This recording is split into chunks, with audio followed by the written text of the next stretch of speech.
सभी साथियों को नमस्कार, जय हिंद। साथियों, आज आपके लिए लेके आए हैं हम लोग 91 से 120 जो सीरीज चल रही है हमारी 30 क्वेश्चंस की, उन्हीं सीरीज की बात करेंगे आज हम लोग। और आपका जो लक्ष्य था 2350 क्वेश्चन का, उसको हम बहुत जल्दी पूरा कराएंगे आपके 33 क्वेश्चन कराते हुए। और ये बहुत ही महत्वपूर्ण और अच्छे प्रश्न लिए गए हैं आपके लिए।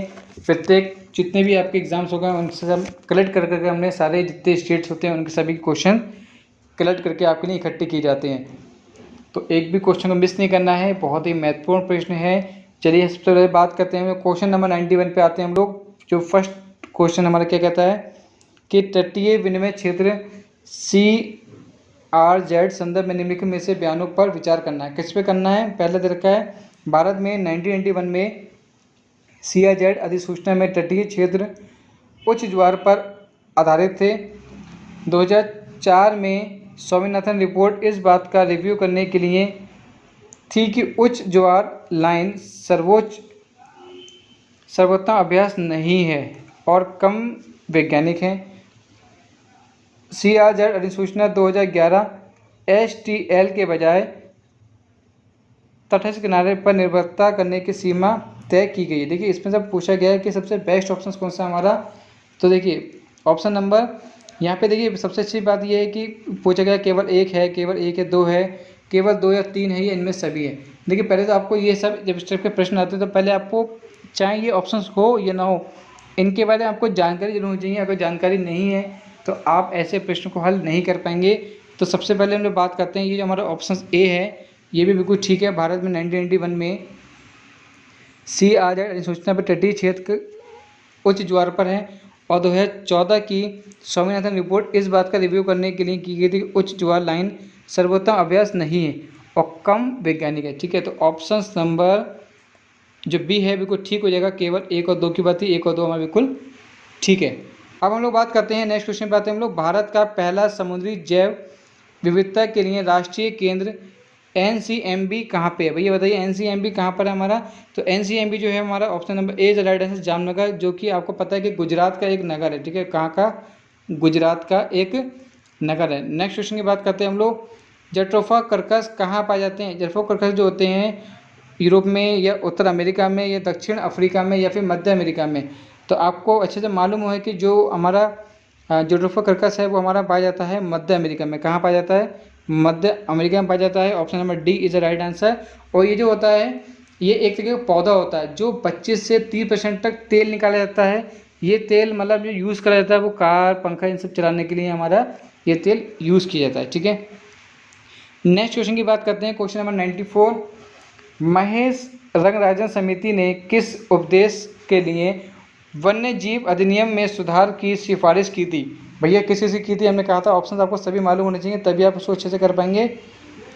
भैया एलिफेंट रिजर्व के लिए, विधायक संरक्षण देने के लिए, या फिर राष्ट्रीय हाथी संरक्षण प्राधिकरण NECA स्थापित करने के लिए, या संशोधित अधिनियम प्रावधानों के तहत हाथी कोऑर्डिनेट स्थापित करना चाहिए, ये इनमें से सभी। तो option number B is the right answer. आपको ध्यान रखना है NECA स्थापित करने के लिए। ठीक है, राष्ट्रीय हाथी संरक्षण प्राधिकरण। तो option number B is the right answer. 95 पे आते हैं क्वेश्चन पे हम लोग। निम्नलिखित में ध्यान दीजिए कि आयरन, मोलिब्डेनम और मैग्नीशियम इनमें से क्या जैविक नाइट्रोजन फ्रिक्शन में सहायक हैं? जो मेन लाइन है उसको जरूर अंडरलाइन कर ले करें आप भी, और मैं जरूर कर देता हूँ, अगर आपका स्क्रीनशॉट लेके भी रह सकते हैं। तो ऑप्शन नंबर हम बात करते हैं क्वेश्चन नंबर 95 की। इस पर क्या ध्यान देना? आयरन, मोलिब्डेनम, मैग्नीशियम में से कौन सा जैविक नाइट्रोजन की बात चल रही है? तो जो जैविक नाइट्रोजन की बात हमारी हो रही है तो option number A is the right answer. मतलब ये आयरन और कौन सा? मोलिब्डेनम। ठीक है, ये दोनों की बात चल रही है, ये दोनों हमारे एक फ्रैक्शन में सहायक होते हैं। ठीक है, सहायक हैं। नेक्स्ट क्वेश्चन बात करते हैं क्वेश्चन नंबर 96 पे। निम्नलिखित पे ध्यान दीजिए कि नाइट्रोजन ऑक्साइड, कार्बन डाइऑक्साइड और मीथेन इनमें से कौन धरती पर ओजोन बनाने में सहायक है? भैया ये बहुत ही मोस्ट इंपॉर्टेंट प्रश्न है, इसको प्लीज़ कहीं जाने मत दीजिएगा और अच्छे से इसको समझिएगा और ऑप्शन भी जब ठीक करके आइएगा। तो option number C is the right answer. मतलब सी का मतलब एक और दो की बात चल रही है यहाँ पे, नाइट्रोजन ऑक्साइड और मीथेन की। किसकी? नाइट्रोजन ऑक्साइड और मीथेन की बात चल रही है। तो option number C is the right answer. Argon परमाणु, आर्गन पृथ्वी पर पाई जाने वाली तीसरी सबसे बड़ी गैस है। ये किस समस्थानिक के विघटन से बनता है? आर्गन पृथ्वी पर पाई जाने वाली, देखिए आर्गन पृथ्वी पर चल रही है यहाँ पे K40, CA40, CA48 और K41। यहाँ पे देखिए जैसे K है वो पोटेशियम और Ca हमारा क्या है, कैल्शियम की बात चल रही है यहाँ पे। तो option number A is a right answer. तो यहाँ पे क्या हो जाएगा, हमारा जो पोटेशियम 40 है वह सबसे बड़ी तीसरी गैस है। ठीक है, ध्यान रखना आपको, जो आर्गन पृथ्वी में पाई जाने वाली तीसरी सबसे बड़ी गैस है, कौन सी? K40। ठीक है, नेक्स्ट क्वेश्चन पे आगे बढ़ते हैं हम लोग। किस प्रदेश में विश्व धरोहर में शामिल टाइगर रिजर्व स्थित है? भैया किस प्रदेश में, किस प्रदेश की बात चल रही है यहाँ पर? तो हमारी बात चल रही है असम की। कहाँ की बात चल रही है हमारी? असम की बात चल रही है, जो हमारा विश्व धरोहर में शामिल टाइगर रिजर्व है। ठीक है, नेक्स्ट क्वेश्चन पे आते हैं, थोड़ा जल्दी आते हैं हम लोग। निम्नलिखित कथनों पर ध्यान देना है कि हमारा NTCA राष्ट्रीय बाघ संरक्षण प्राधिकरण एक वैधानिक निकाय है। NTCA की घोषणा वन्यजीव सुरक्षा अधिनियम में संशोधन के बाद हुई। अब बताइए इनमें से कौन सा कथन सत्य है? भैया अब क्वेश्चन सत्य है की बात चल रही है यहाँ पे। तो हमारा ये जो बात चल रही है यहाँ पे, ये जो हमारा है ना NTCA और NTCA, यहाँ पे बात चल रही है राष्ट्रीय बाघ संरक्षण अधिनियम एक वैधानिक निकाय है, और यहाँ पे है वन्यजीव सुरक्षा अधिनियम में संशोधन के बाद। तो जो option number C is the right answer, मतलब ये जो फर्स्ट और सेकंड ये दोनों ही बात अपनी ठीक कह रहे हैं। ठीक है, तो option number C is the right answer. Next question पे आते हैं, 100 क्वेश्चन पे आते हैं हम लोग। कामेंग एलिफेंट रिजर्व और देवमाली एलिफेंट रिजर्व किस प्रदेश में है? बहुत ही महत्वपूर्ण प्रश्न है। अरुणाचल प्रदेश में है, असम में है, मणिपुर में या मेघालय में? तो आप सभी को मालूम है इसका जो option number A is a right answer. कहाँ पर हो जाएगा हमारा? अरुणाचल प्रदेश। ठीक है, किसकी बात चली थी? कामेंग एलिफेंट रिजर्व की, तो अरुणाचल प्रदेश में हमारा। नेक्स्ट क्वेश्चन हमारा, निम्नलिखित में से कदम ध्यान देखिए, नए वन्यजीव अभयारण्यों की घोषणा केवल राज्य सरकार कर सकती है। नए राष्ट्रीय उद्यान की घोषणा केवल केंद्र सरकार कर सकती है। भैया मेरे समझ में तो न तो केंद्र सरकार कर सकती है और ना ही राज्य सरकार कर सकती है। ठीक है, तो ना तो ये ठीक होगा ना ये ठीक होगा। तो ऑप्शन देख लेते हैं कौन सा ठीक हो सकता है। क्वेश्चन नंबर 101 के बाद चले तो ऑप्शन नंबर डी कोई भी नहीं है। ठीक है, क्योंकि इसमें से दोनों में से कोई नहीं है, तो ऑप्शन डी लग जाएगा हमारा, इनमें से कोई नहीं, दोनों की बात ठीक नहीं है। वन्य जीवन संरक्षण अधिनियम के जरिए भारत में खेती और रोपण से संबंधित निम्नलिखित पौधों में से कौन सा निषिद्ध किया जाता है? कौन सा भी? Killer bed, dragon plant, belladonna या लेडीज स्लीपर आर्चिड्स। ठीक है, तो 102 का जो ऑप्शन है वो D is a right answer, ladies slipper orchid. ठीक है, किसकी बात चली थी यहाँ पे? भारत में खेती और रोपण से। ठीक है, नेक्स्ट क्वेश्चन में आते हैं हम लोग। किस एक्ट में नए वन्यजीव रिजर्व बनाने का प्रावधान है? भैया किस एक्ट की बात चल रही है? नए नए नए वन्यजीव। ठीक है, जब नए वन्यजीव की बात चल रही है तो भैया ना तो वाइल्ड लाइफ प्रोटेक्शन की बात है इसमें, ना बायोलॉजिकल इन्वेस्टमेंट 2002 में है, और एनवायरनमेंट एक्ट इसकी बात भी नहीं है। तो इसका इसमें से भी कौन सा हो जाएगा? Option number D is the right answer. ठीक है, कभी भी प्रश्न करते समय ये मत सोचिएगा कि इनमें से कोई नहीं वाला प्रश्न आंसर नहीं होगा, ये इनमें सभी वाला है तो हो जाएगा। तो ऐसे प्रश्नों को हमेशा ध्यान रखना है आपको, जब कोई नॉलेज होगी तो आपको कभी भी दिक्कत नहीं आएगी। ठीक है, नेक्स्ट क्वेश्चन की बात करते हैं, निम्नलिखित में से कौन सा कथन सत्य है? सत्य कौन कौन सा है? कि जैविक नाइट्रोजन फ्रैक्शन केवल ऑक्सीजन के अनुपस्थिति में होता है, केवल सिमोनोटिक बैक्टीरिया वायुमंडलीय नाइट्रोजन को ठीक कर सकता है। अब बताइए ऑप्शन नंबर 104 का। तो ऑप्शन नंबर 104 का इसमें से भी देखिए दोनों बात बिल्कुल ठीक नहीं है, क्योंकि ना तो ये बात बन रही है कि केवल ऑक्सीजन और केवल ये, देखिए जहाँ बात केवल वाली बात है उसको तो हमेशा ध्यान रखना आप। ठीक है, कभी भी हमें नेगेटिविटी वाली बात करते हैं तो हमारा ऑप्शन नंबर डी भी इसमें आपका हो जाएगा, इनमें से कोई सी नहीं है। नेक्स्ट क्वेश्चन है हमारा 105 पे, निम्नलिखित कथनों पर ध्यान दीजिए। गंदा ढेर स्टॉकहोम कन्वेंशन द्वारा लगातार कार्बनिक प्रदूषण के रूप में सूचीबद्ध किया गया है, जिससे मानव और पारिस्थितिकी तंत्र पर प्रतिकूल प्रभाव पड़ सके। या फिर बात कर रहे हैं वो लोग कि एंडोसल्फान गंदे ढेर में से एक है, या फिर वो कह रहे हैं कि इनमें से, अब बताइए कथन कौन सा कुछ ठीक है इसमें से। तो 105 का जो हमारा ऑप्शन नंबर ए वो कह रहे हैं बिल्कुल ठीक है, मतलब कि गंदा ढेर स्टॉकहोम कन्वेंशन द्वारा लगातार कार्बनिक प्रदूषण के रूप में सूचीबद्ध किया गया है, जिससे मानव और परिस्थिति तंत्र पर प्रतिकूल प्रभाव पड़ सकते हैं। ठीक है, तो ऑप्शन नंबर फर्स्ट बिल्कुल ठीक आंसर आपका है। नेक्स्ट क्वेश्चन की बात करें हम लोग, कोनोपालपुर वन्यजीव अभयारण्य किस प्रदेश में है? भैया बताइए, ऑप्शन नंबर दे रखे हैं आपको, महाराष्ट्र दे रखा है, मध्य प्रदेश दे रखा है, उत्तर प्रदेश दे रखा है या फिर बिहार। तो ऑप्शन नंबर बी बिल्कुल ठीक है, मध्य प्रदेश की बात चल रही है यहाँ पे। ठीक है, कोनोपालपुर। डीडीटी कौन सा प्रदूषण उत्पन्न करता है? सभी को मालूम है भैया कि डीडीटी वायु प्रदूषण भी करता है, जल प्रदूषण की वजह चलिए मिट्टी की, मतलब इसमें ऑप्शन नंबर डी बिल्कुल ठीक आपका ऑप्शन है। क्वेश्चन नंबर 108 पे आते हैं हम लोग। उत्तर प्रदेश में विज्ञान और प्रौद्योगिकी परिषद का गठन कब हुआ? तो भैया कब हुआ था? 1975, 1985, 1995 और 2005। ठीक है, तो ऑप्शंस नंबर जब बात करते हैं विज्ञान और प्रौद्योगिकी परिषद की गठन की, तो हमारा होगा 1975 की बात चल रही है। ऑप्शन नंबर ए बिल्कुल ठीक आपका उत्तर कहलाएगा। ठीक है, नेक्स्ट क्वेश्चन हमारा दे रखा है कि निम्नलिखित में से कौन सी ग्रीन हाउस गैस गंदे पानी से बनती है? भैया बहुत ही मोस्ट इंपॉर्टेंट प्रश्न है, इसको मिस नहीं करना है आपको। कौन से गंदे गैस से, वो कौन से गंदे पानी से बनती है? देखिए, मीथेन है, CFC है, HCFC है या जल वाष्प है।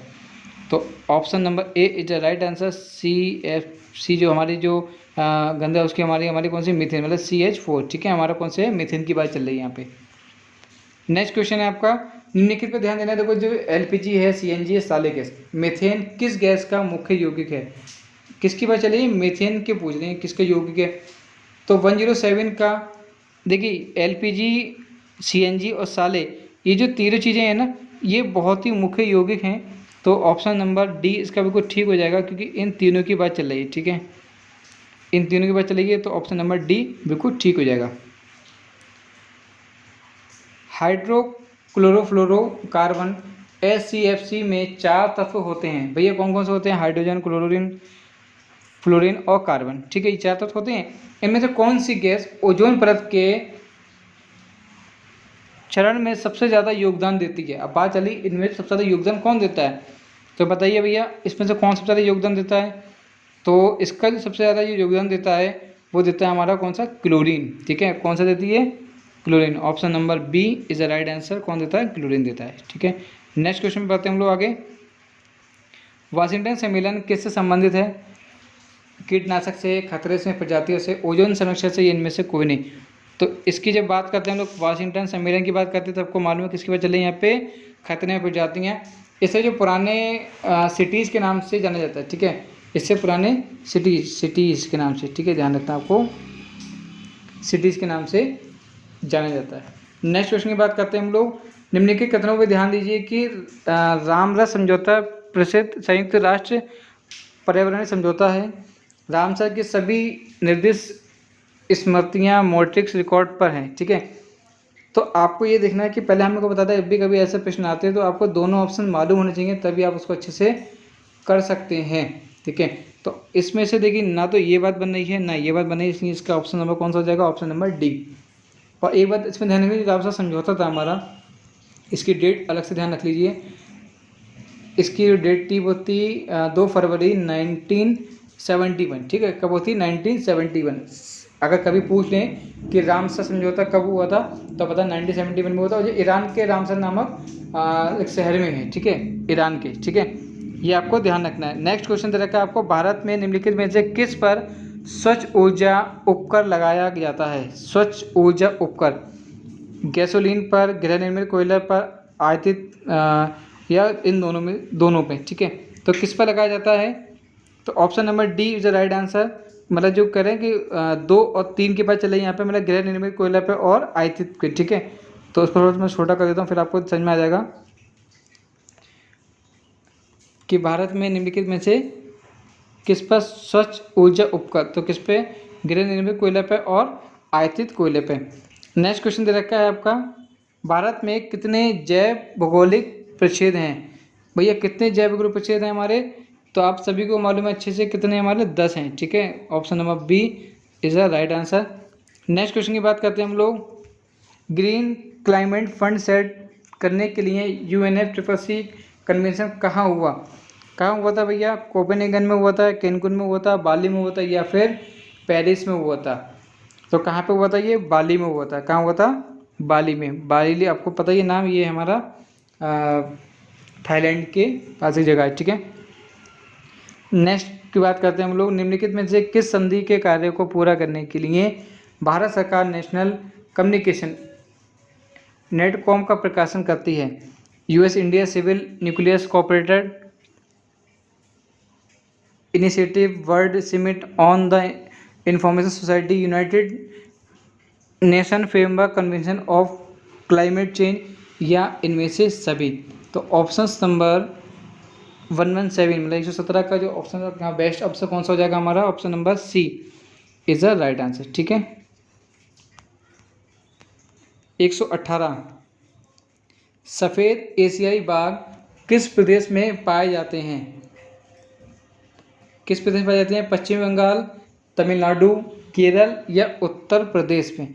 तो option number A is the right answer, Paschim Bengal. अच्छा, ये ध्यान रखना इसमें, ये केवल पश्चिम बंगाल में ही पाए जाते हैं, ठीक है। एक तो पाए जाते हैं लिखा हुआ ऑप्शन में, लेकिन अगर कभी आए तो केवल पूछे तो केवल में भी वहीं पाए जाते हैं, ठीक है।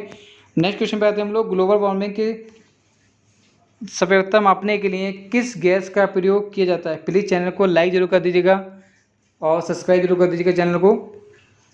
ग्लोबल वार्मिंग की समीपता मापने के लिए किस गैस का प्रयोग किया जाता है? कार्बन डाइऑक्साइड का, मीथेन का, ओजोन का या सल्फर डाइऑक्साइड का? तो इसका जो option number A is the right answer, carbon dioxide, ठीक है। नेक्स्ट क्वेश्चन पे आते हैं, लास्ट क्वेश्चन पे आते हैं। बहुत ही महत्वपूर्ण इंपॉर्टेंट प्रश्न है। प्लीज़ चैनल को लाइक और सब्सक्राइब करना बिल्कुल ना भूलें और बेल आइकन दबा दीजिएगा ताकि आपको सभी नोटिफिकेशन हमारे स्टेप बाय स्टेप मिलते रहे, क्योंकि हमारा जो टारगेट रखा है हमने 2350 क्वेश्चन का आपको हमें जल्दी सेल कराने हैं आपको, और इससे बाहर कोई भी क्वेश्चन आपको नहीं पूछा जाएगा।